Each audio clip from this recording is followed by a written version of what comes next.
What's up, y'all? It's your girl Sakina, and I'm back with another review. This is my review for the Real Housewives of Beverly Hills Season 12 Reunion Part 1. Yes, I mentioned this in my Salt Lake City review, the first one, and I was telling y'all how I'm so tuned in on the show, and somebody in the comments gave me the bright idea to actually do the reunion, and I'm like, why not? Like, that makes some sense. So here we are getting down to it. Like I said, I have been tuned in every Wednesday night. Child, I'll be live tweeting. Like, I'm invested in Beverly Hills. I have been for quite some time. Like I said in my Salt Lake City review, when I started YouTube back in 2020, I did cover the Real Housewives of Beverly Hills, but the views just weren't there for me, so I stopped. And I think they did a break within the season. The problem with me is, if you do a break on a show, and on top of that, my views are not giving what they were supposed to give, or what I thought they were supposed to give,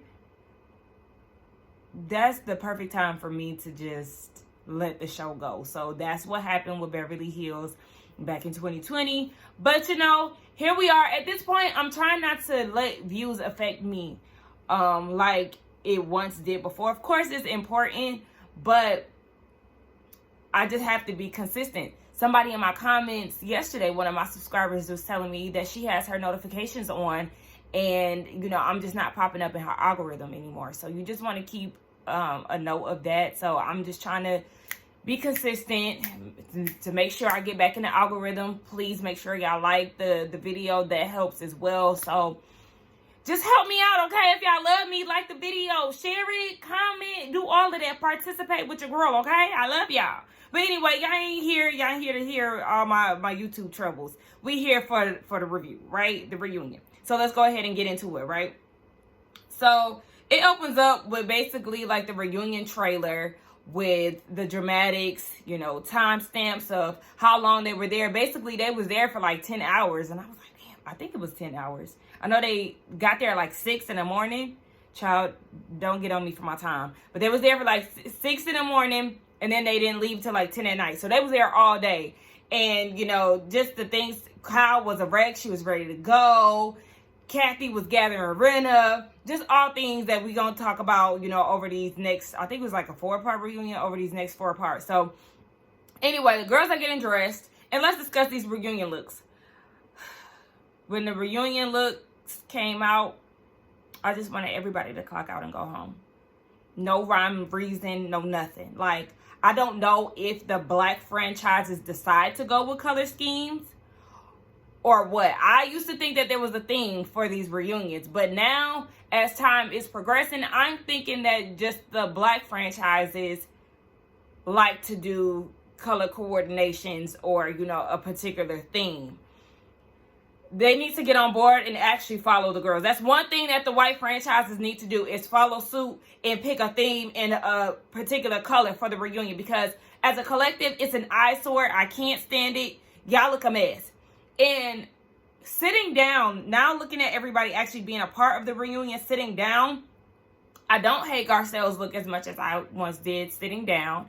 And I actually like Erica's look too, sitting down. The only thing is, I'm not really here for the blue eyeshadow that Erica had. That really wasn't doing it for me. But like, I liked her outfit. I liked her hair. And Garcelle looked cute too. Everybody else can go home. I liked Kyle's hair. Her earrings were a distraction to me. It looked like she had a backpack on. Girl, what's happening?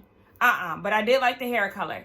Crystal looked basic. Dorit looked all over the damn place. Like, girl, you had too much going on. Rinna looked like she was trying to be young with that outfit and the jewelry selection. I like Rinna with long hair, but just the outfit and the jewelry, no, ma'am. Sutton's dress wasn't bad, but I don't know. Sutton, on her last appearance on Watch What Happens Live, girl, you look good. I loved her hair. I loved her makeup. I loved her dress. Girl, whoever styled you for that, keep them by your side, because she looked good.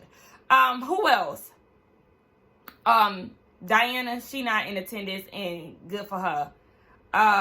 So yeah, that was about it for like the reunion looks.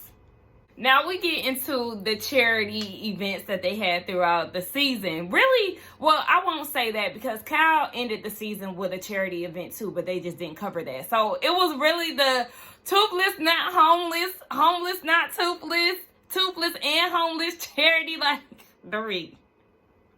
Get your folks together. I hope they change the name because that name was confusing. It was off-putting. It was too much. And I was cracking up at Kathy that entire episode. When she told Garcelle, I'm going to call you tonight. And I'm saying, how that too much?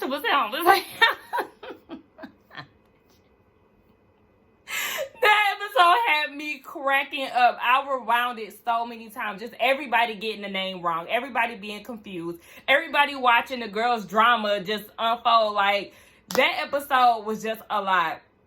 And it was hilarious. Well, it was actually 2 episodes that they talked about the toothless, not homeless, homeless, not toothless. Hell, Andy had them say it together. They got it right, but I feel like I'm still getting it wrong because I'm just so confused. So at least they on one accord when it come down to the name and getting it right. But they also talked about Jamie Lee Curtis and how she came down to Kyle's house in support of her charity and things.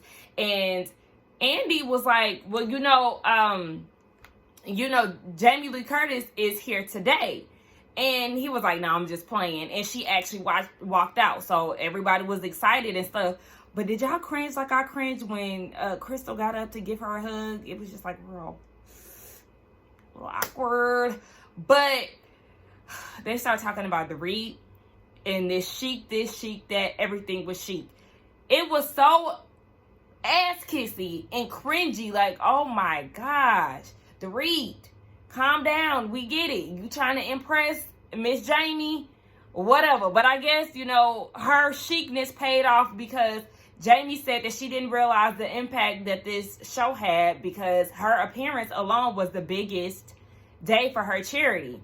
So she actually rebranded her charity. It's still the original name. I don't want to say it and be wrong, but like as the description is the Chicest Children's Charity. And she actually renamed the wind chime that that Dorit thought was so chic.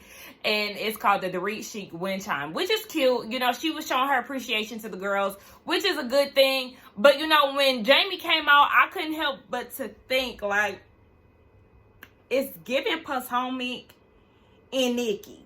I know she wasn't hosting. She just made an appearance. I was like, let the Potomac girls have a moment. But, it was sweet of Jamie to come out there and, show her appreciation to the women. She gifted them with Halloween pumpkins carved with the girls' faces carved in it. It was very nice. I thought that was a very, thoughtful gift. We know she's the Halloween queen. Halloween Ends comes out tomorrow. And am I the only one who did not care about the Halloween movies? I can't even recall seeing one. Who was that? Was that Michael Myers? I know the characters like Jason, Freddy, Michael Myers. Now, I done seen Jason movies. I done seen Freddy movies. But Michael Myers movies, I ain't seen them. I guess I don't really care to either, obviously. Now, Andy said, can I ask a dumb question? And Erica was like, when don't you? Ooh! And then admitted that she was bitter. Like, girl, I'm going to need you to build a bridge and get over it. And you know what? Just for that, demote her down to a friend of the show. Now, I don't want to give off the energy that you can't challenge Andy just because he the boss. But it was kind of like, girl, that was not necessary. She was, that's Erica. She got a stank attitude, and we already know that. So we get down to the Instagram attack on Jax Garcelle's son. And she said that she thought it was a very cruel act to do on a child. It was his first week of high school and he had to deal with that. People were sending him her Playboy photos and things like that, just going after him. And she said the one thing that shook them all was somebody saying, if it wasn't for your white dad, you would have a knee on your neck. Just extremely out of line. She was trying to keep it together.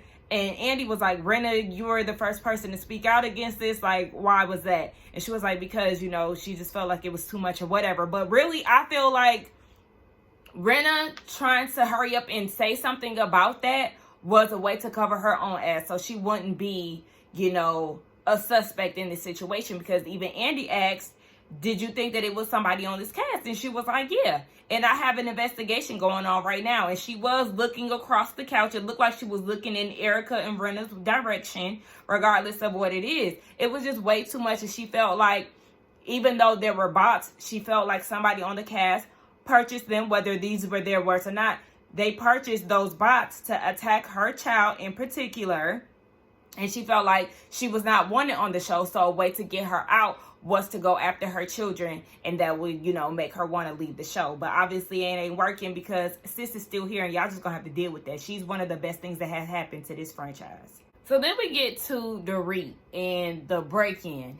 And at this point, I'm kind of like, throughout the season, I thought that it could possibly be a setup. I felt like she was lying because lying about something, because just the way that things happened, the fact that the guy left the phone, you know, it just all seemed very insurance scheming. But I know I tweeted about that, but then like, I also question myself for questioning that situation, because I've experienced that before. And that type of trauma, like, I don't want to deny somebody of their experience, especially because I've been through the same or a similar situation like that. I still have PTSD from the experience, and it happened when I was 16. And when Dorit was saying that, you know, it changes every aspect. Well, I'm trying not to get emotional. I was not expecting this. But what she was saying, that when traumatic things affect you, or happen to you, it affects every aspect of your life. That's very true. So that's why I was like, damn, I'm sitting here questioning her experience when I've been through something, you know, like this, and it still affects me to this day. Like, I still go through phases where, you know, I can't sleep, or, you know, my mind is wondering about certain things. So it's like, I feel bad for questioning her, and now I'm getting emotional. Gosh, like I said, I was not expecting it. I wasn't expecting this. But, hold on, y'all. Okay, y'all, so I'm back, and if my energy seems a lot different, it's because it's been like an hour since I turned the camera off. Like, I had to get myself together, but luckily, like, I got a call from my coworker, so we started working on the case together, so that helped me get my emotions intact. So I'm sorry, I did not expect to break down, and I know y'all gonna be in the comments saying, you don't have to apologize, but I know, like I said, I just was not expecting to go through that, so yes. Anyway, what happened? Yes, so as Dorit is telling her story, Andy starts to yawn. And she was like, am I boring you? Baby, part 2 of the yawn. Because Andy did this to her last reunion. And she had the exact same response. So it's like, he was like, I'm sorry, I just tried to swallow it. Like, you're not boring me. Go ahead and finish what you were saying. So as she's finishing talking, he kind of looked down like, yeah. I'm like, Andy, are you listening or are you not? Like, we understand she is long-winded, but, you know, you apologize for yawning, but then you kind of, like, looked away and gave her this brief yeah, as if you wasn't listening, or right, whatever he said. It was giving the feeling that he wasn't listening. But, child, so Kyle interrupts, and she was like, did I tell y'all that the guy who burglarized my home, he reached out to us through my sister-in-law. He sent pictures of the items that we had. We sent him some money. But my main thing was what Andy asked. Okay, so when she said that, I was like, were you able to get the things that your mom gave you back to you? And she said no. So I was with Erica as far as, why was you giving them money especially when they didn't give you anything in return? And I understand that because Kyle said that, I guess, the guy got spooked and felt like they were going to call the cops or whatever. But I can understand why Kyle tried to give money, just so she can get her things back. But it's like, yeah, why would you give them money back? Because at this point, or not money back, give them money, because at this point, it's like, they holding your shit for ransom. No, ma'am. Like, I really hate the fact that, and this is why I don't like thieves. One, because I experienced, as y'all can see, as I said earlier, I experienced these type of things before, and then it's just like the audacity of you to take from somebody when you did not work for this. And that was something passed down to Kyle. She can never get that back. That was a gift from her mother who has passed. So, like, I cannot stand thieves. That shit bothers me to my core. Like, I can't stand thieves. It's the most selfish, entitled, broke thing that you can do to somebody is steal their possessions. Like, the shit is disgusting to me. So we get into Crystal's segment with her being a millennial and also her struggles with her eating disorder. So Andy was asking, why did you feel the need to share that in the moment? And she was saying, or this season, and she said, because a lot of the times in her culture, in the Asian culture, they keep quiet. So she just wanted to make it vocal so people can understand that people experience eating disorders differently. So a viewer said that as a person who has suffered from bulimia, their worst fear is for somebody to see them purging or binging, and asked, was that in relation to what she experienced with Sutton and Tahoe? And Crystal said no, it wasn't, but it did go with her body dysmorphia, Sutton seeing her naked. And I felt like that was obvious. A lot of people should have got that when it happened at that moment. She has an eating disorder. She has a issue with her body image. Here is someone intruding in while she doesn't have clothes on. So you can imagine how she felt in that moment as somebody with an eating disorder. So then another viewer was like, Kyle, you felt like it was okay for you to bring up your eating disorder as Crystal was sharing her experience with you, but then you go and make it seem like it was an issue that Sutton did it during a conversation with Diana and her miscarriage, when Sutton brought up her miscarriage too. And Kyle was like, yeah, I mean, it is the same thing, but I was drinking tequila and I said it wrong. You didn't say it wrong. You meant what you said. You just got called out on it.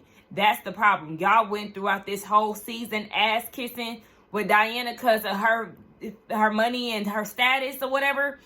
When the whole time, this whole villain lady, she got everything that she deserved from the viewers and from Sutton and from Garcelle. Like, y'all were the Fox Force 5 or whatever. Y'all was too busy kissing her ass. Meanwhile, Garcelle and Sutton was giving it to her like everybody can get it on this cast. Erica and her suggesting that Crystal take a laxative. One of the viewers was saying basically, what type of shit is that? So Erica seemed to think that she was helping Crystal in that moment. And it was more so for Erica, this is what I would do if I were you in that moment. But that's like, to me, that's like somebody saying, I tried to off myself. And you being like, oh no, okay, that's how you did it, but this is how I would do it. Like, you're not helping. You're giving different suggestions to cause harm. Like, girl, that just read the room. Like, and just her attitude towards it was so disgusting to me. Like, yeah, you did tell her in the moment the eat the chicken nugget. Yeah, I said it. I mean, it was wrong. But the girl, it's just Erica. Like I said, we can't expect anybody to react the same way that we would, obviously, because none of us are the same. But it's just like in certain situations, bruh.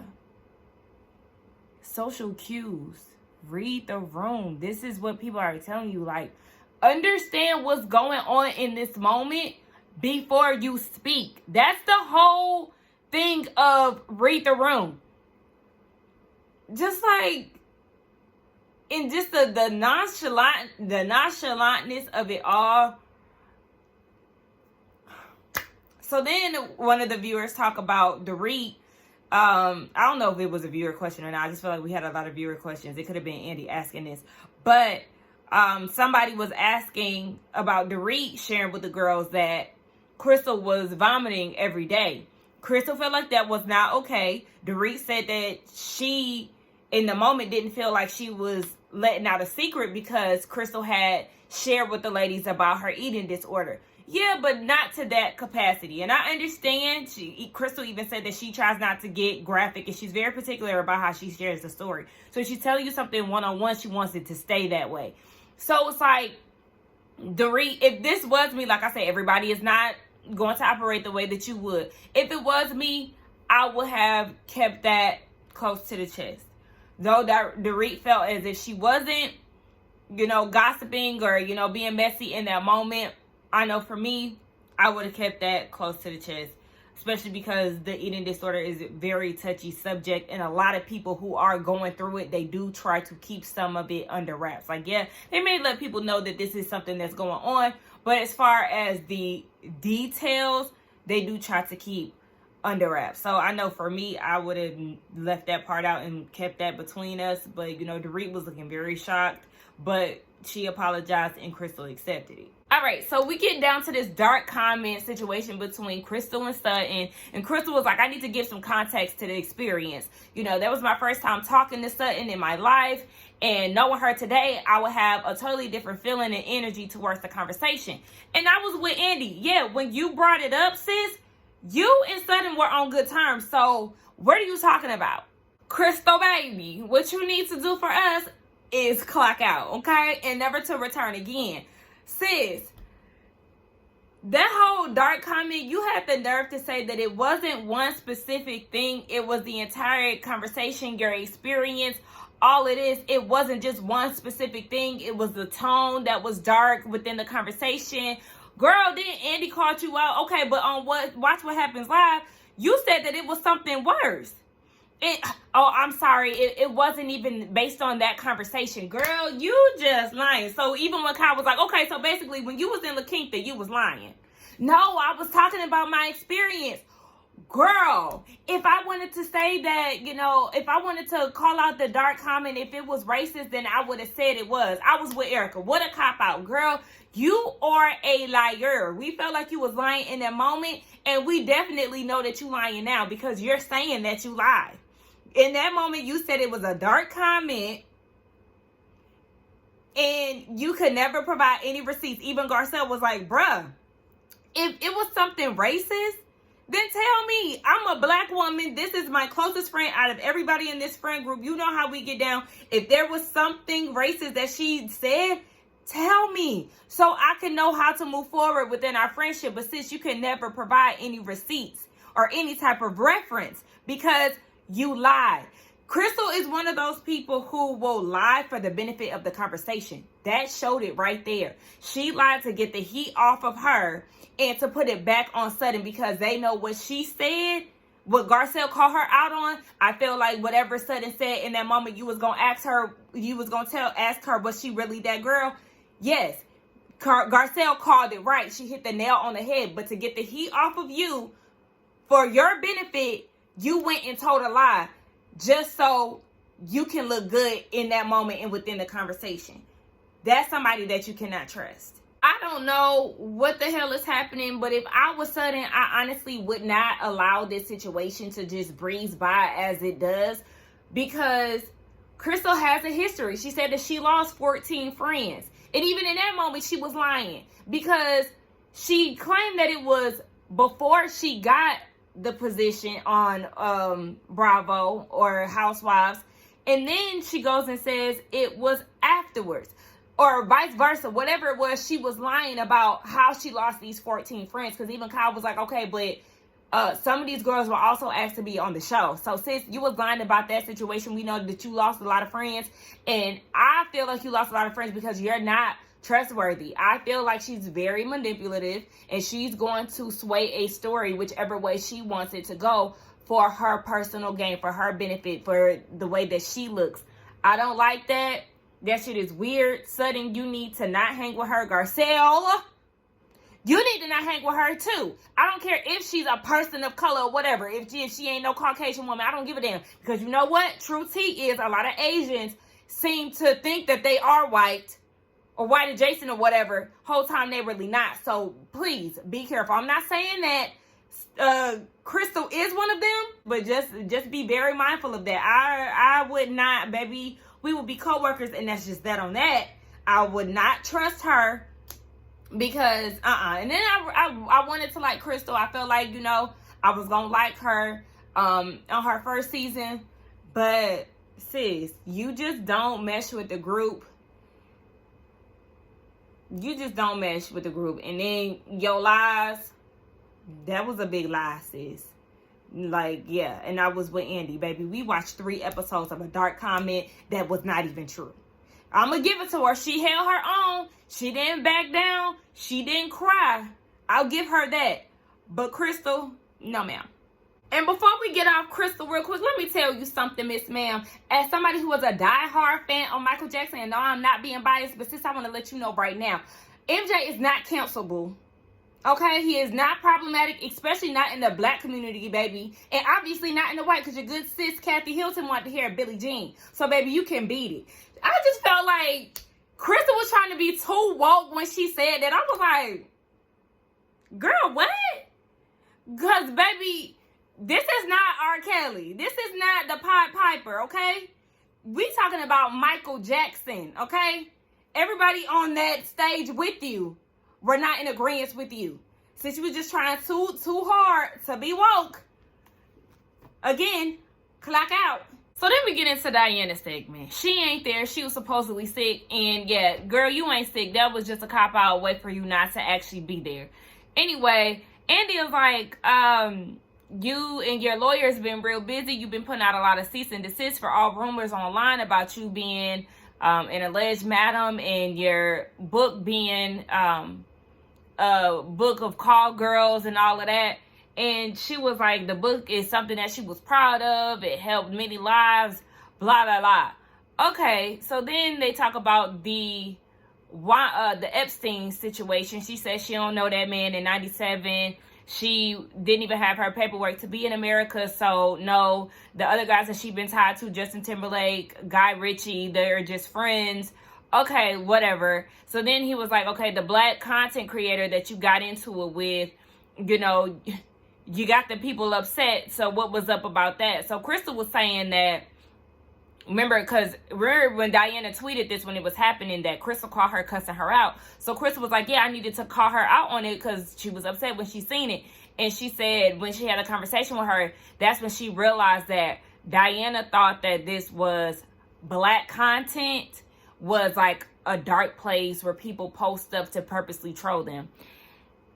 You know, you could get away with something like that, but you're not going to fool me, okay? Because that still does not change the fact that you, Diana, went after a black content creator, a black person who was posting about your looks, posting memes and things about, or reposting about your face transitions. She's not the only one who's done that. But you targeted this particular person. Sis, the World Wide Web was talking about your face and circulating them pictures. So you're not fooling me and you're not getting a pass. Garcelle wasn't buying it either. Garcelle's face, this entire segment, she was giving Diana nothing, as she should. So they get into Diana giving money to the victims of Tom Girardi. Okay, I was with Andy and I'm glad he called that out. It definitely gave you were trolling, because in the episode, Diana, you was talking about, oh, people basically need to stop talking about it and be about it and donate if they really cared about the orphans and widows. But it's funny that you donated that money the same day that that episode aired. So that's why it gave off troll energy, because you did it because you wanted to make sure that you got it done because you said it on TV. You wanted to actually put your money where your mouth is. That was fake. That was phony. That was not genuine. You sitting there talking about you being a part of a storyline and you didn't help. Girl, hush. That was Erica's job to do, okay? Erica didn't even want to give over them earrings. She's still fighting to get them earrings back. I understand you can have sympathy for the people. I understand you may have a giving heart. And I'm not saying this for Diana. I'm just speaking in general. You know, you might have a giving heart and you want to donate. But that was not the case with Diana. Diana just wanted to try to stunt on the girls. That's all that was. That was not out of genuine concern for the orphans and the widows. So we get down to the Diana being accused of buying bots to attack Jax. And Garcelle kept it funky with her. Yeah, I definitely did think that you were behind it. Absolutely. So Diana's like, you must think mighty low of me to attack a 14-year-old. Yeah. Yeah. They get into the conversation of Diana sending Garcelle a threatening text message.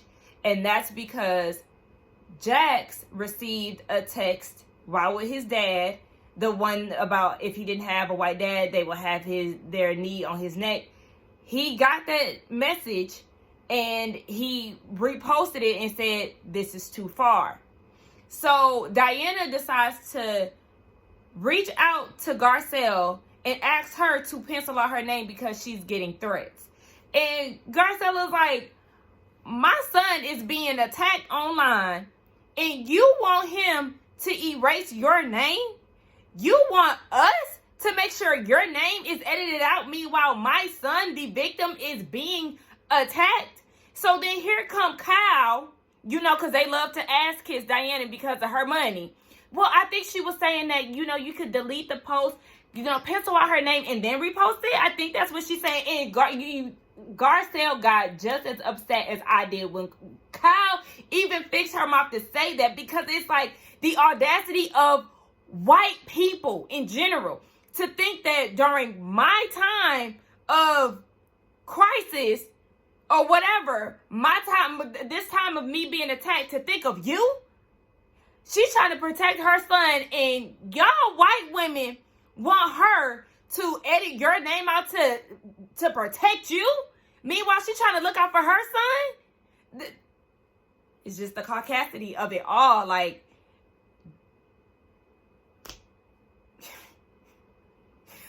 sometimes you gotta laugh at this shit because it's like, are you kidding me? Like, seriously. So then Garcelle said that, okay, so you wanted me to look out for you while my son is being threatened. Meanwhile, you threatening me to take me down. If anything happens to your family, then you're coming for Garcelle legally or whatever. So Diana was like, did I say I was coming for you legally or physically? A threat is a threat, just like Garcelle said. So Diana seems to think that because a family member or some of her family members were M'd, that somehow, like, this situation, or the way she was trying to make it seem was like this situation is different from what Garcelle and Jax are experiencing. A threat is a threat, but also understand Jax is black, okay? Garcelle is black. We get attacked just off of our skin tone every day. So this story that you're trying to tell about your family and how, you know, these threats affect you and all of that, what you think it do to us? And at this point, Garcelle was done with the conversation because it's like, girl, are you serious right now? She ain't have nothing else to say to her. Even Andy was looking confused, like, girl, what are you talking about, Diana? Andy asked Garcelle if Diana was here today, what would you say to her? And Garcelle just want to know, why are you obsessed with me? So, and I'm not let it sing. But no, for real, she was like, Diana gets on social media and talks about me 1 to 2 times a day. I don't attack anybody on this cast, so I want to know why she... Okay, yes. Sorry, work stuff. But, like, girl, why are you so obsessed with me? And it is giving very much so bothered. Now, Diane talking about, it's because you're gorgeous. Now, I'm agree with you on that, bitch, okay? Garcelle's definitely gorgeous. However, get off of her because she ain't stunned you the way that you stunned her. You're super pressed, and it is giving very much so you was in control of them tweets. That's what it's giving. So, with that being said, that was the end of the episode, the end of the reunion, the end of this review. Y'all let me know what y'all thought about it. I think for the first part, it was actually entertaining. Now, Miss Jamie Lee Curtis, she could have been edited out or edited down a little bit more to me. But everything else was good. I really did enjoy the first part of this reunion. Let's get down in the comments and talk. Don't forget to like, comment, and subscribe to my channel. And I will see you in the next one.